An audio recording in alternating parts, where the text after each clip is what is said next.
seguinte, artigo 225, todo tem direito ao meio ambiente ecologicamente equilibrado, bem do uso comum do povo e essencial à sadia qualidade de vida, impõe-se ao poder público e à coletividade o dever de defendê-lo, preservá-lo para as futuras gerações.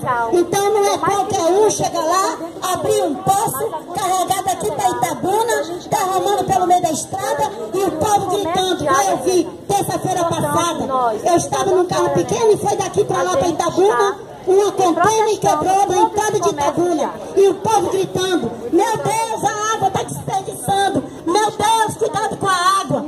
Hoje o povo já fala assim, cuidado com a água, meu Deus. Então isso é muita falta de amor, de caridade, é falta de tudo, de respeito com o povo, com as pessoas. As pessoas estão com sede. Olha a falta de respeito em Itabuna. Água salgada.